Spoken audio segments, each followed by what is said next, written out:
యావత్ ప్రపంచమంతా ప్రస్తుతం ప్రయాగ్రాజ్ వైపే చూస్తుంది. అతిపెద్ద హిందూ పండుగ అయిన మహాకుంభమేళాకు సర్వం సిద్ధమైంది. కని విని ఎరగని రీతిలో ఏర్పాట్లు చేశారు.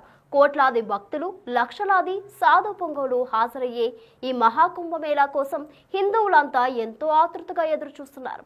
పుణ్య స్నానం ఆచరించి పునీతులు అయ్యేందుకు తహతహలాడుతున్నారు. ప్రపంచంలోనే అతిపెద్ద పండుగ అని చెప్పుకునే ఈ మహాకుంభమేళా 2025 గురించి ఈ వీడియోలో మరింత సమాచారం తెలుసుకుందాం.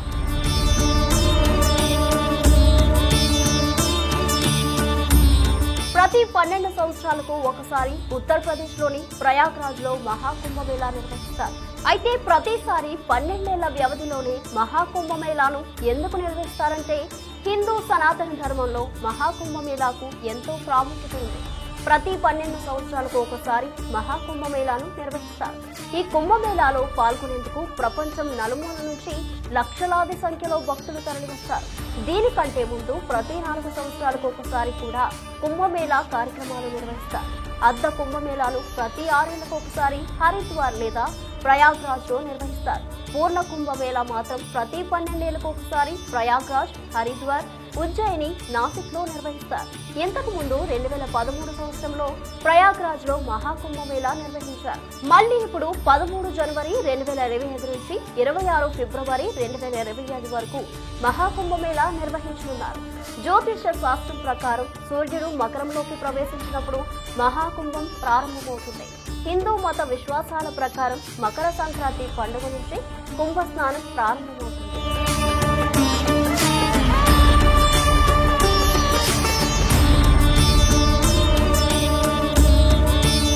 కుంభమేళా స్నానానికి దాదాపు 850 ఏళ్లకు పైగా చరిత్ర ఉంది.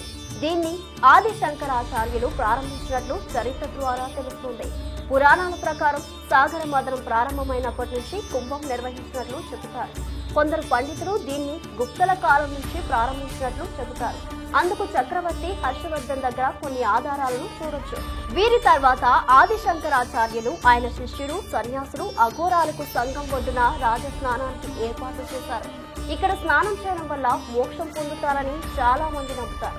అందుకే లక్షల సంఖ్యలో భక్తులు ఈ పుణ్య స్నానానికి తరలివస్తారు. హిందూ పురాణాల ప్రకారం దేవతలు, రాక్షసులు కలిసి సాగర మదనం చేశారు. ఈ సమయంలో అనేక రత్నాలు, అప్సరసలు, జంతువులు, విషం, అమృతం వంటివి బయటకొచ్చాయి. అయితే అమృతం విషయంలో దేవతలు, రాక్షసుల మధ్య వివాదం తలెత్తింది. ఈ సమయంలో కొన్ని అమృతపు చుక్కలు భూమిపై పడ్డాయి. ఇవి ఎక్కడ పడితే అక్కడ కుంభం నిర్వహించారు.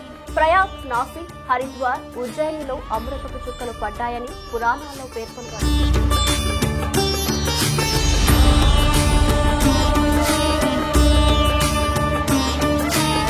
అమృతం కోసం జరిగిన పోరాటంలో చంద్రుడు అమృతాన్ని ప్రవహించకుండా కాపాడాడు. గురువు కలశం దాచాడు. సూర్యదేవుడు కలశాన్ని పగిలిపోకుండా కాపాడాడు. శనిదేవుడు ఇంద్రుని కోపం నుంచి రక్షించాడు. అందుకే ఈ గ్రహాలు కలిసిన ప్రతి సమయంలో మహాకుంభం నిర్వహించబడుతుంది. ఎందుకంటే ఈ గ్రహాల కలయిక వేళ అమృత పాత్ర రక్షింపబడింది. ఆ తర్వాత దేవతలందరూ విష్ణుమూర్తి సాయంతో అమృతాన్ని సేవించారు. మహాకుంభమేళా వేళ చేసే స్నానాన్ని రాజస్నానంగా పరిగణిస్తారు.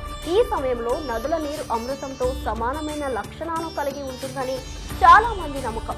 అంతేకాదు సకల దేవతల అనుగ్రహం లభిస్తుందని కూడా నమ్ముతారు. ముఖ్యంగా ప్రయాగ్రాజ్ లో రాజస్నానానికి మతపరమైన ప్రాముఖ్యత ఉంది. ఇక్కడ యమున, సరస్వతి, గంగా నదులు కూడా కలుస్తాయి.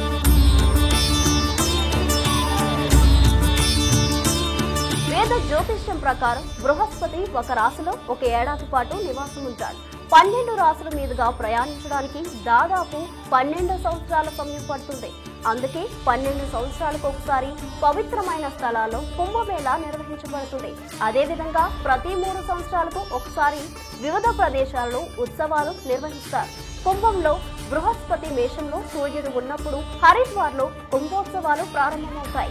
ఇదిలా ఉండగా హిందూ గ్రంథాల ప్రకారం భూలోకంలో ఒక ఏడాది దేవతలకు ఒక రోజుతో సమానం. దీని ప్రకారం దేవతలు, రాక్షసుల మధ్య 12 ఏళ్ల పాటు యుద్ధం జరిగింది. అందుకే 12 సంవత్సరాలకు ఒకసారి కుంభమేళా నిర్వహించబడుతుంది. భావించబడుతుంది. దేవతలకు 12 సంవత్సరాలైతే భూలోకంలో 144 సంవత్సరాలకు సమానం. అందుకే ఈ సమయంలో భూమిపై మహాకుంభమేళా కార్యక్రమాన్ని నిర్వహిస్తారు. అయితే ఈ కుంభమేళాలో 6 రోజులు అతి ముఖ్యమైనవి. ఈ 6 రోజుల్లో నది స్నానం చేస్తే ఎక్కువ పుణ్యం లభిస్తుందని ఎక్కువ మంది భక్తులు నమ్ముతూ ఉంటారు. ఆ తేదీలు 13 జనవరి 2025 పుష్య పూర్ణిమ, 14 జనవరి 2025 మకర సంక్రాంతి, 29 జనవరి 2025 మౌని అమావాస్య, 3 ఫిబ్రవరి 2025 వసంత పంచమి, 12 ఫిబ్రవరి 2025 మాఘ పూర్ణిమ కాగా చివరిగా 26 ఫిబ్రవరి 2025 మహాశివరాత్రి రోజున కుంభమేళా చివరి పుణ్యస్నానం ముగుస్తుంది. అయితే ఈ మహాకుంభమేళాకు అటు కేంద్రం ఇటు ఉత్తరప్రదేశ్ రాష్ట్ర ప్రభుత్వం అనేక ముందస్తు చర్యలు చేపట్టాయి. భక్తులకు ఎలాంటి ఇబ్బందులు తలెత్తకుండా ఏర్పాట్లు చేపట్టారు. బందోబస్తు తదితర విషయాల్లోనూ ఏఐ సాయం తీసుకుంటున్నారు. వసతి కోసం ప్రత్యేక వసతి గృహాలు, స్లీపింగ్ ప్యాడ్స్ వంటి కొత్త తరహా టెక్నాలజీ అందుబాటులోకి తెచ్చారు. అగోరా, సాధువులు వంటి వారి కోసం ప్రత్యేక ఏర్పాట్లు చేశారు. మహిళల సౌకర్యానికి అధిక ప్రాధాన్యత ఇచ్చారు. ఏది ఏమైనా కనీవిని ఎరుగని రీతిలో ఏర్పాట్లు చేసిన ఈ మహాకుంభమేళా చరిత్రలో నిలిచిపోతుంది అనడంలో ఎలాంటి సందేహం లేదు.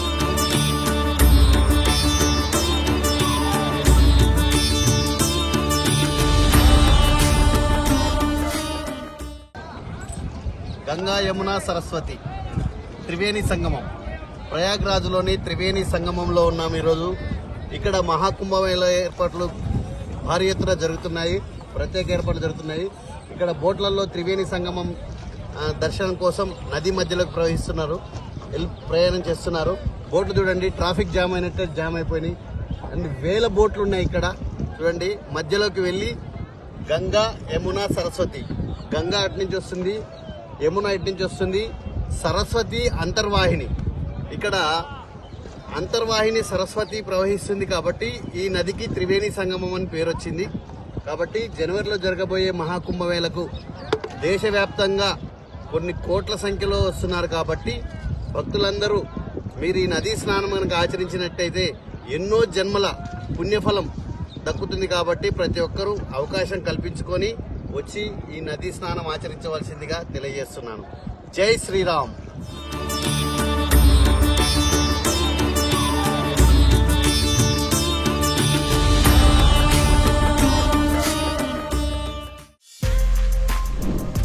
For more videos like this, subscribe Big TV channel.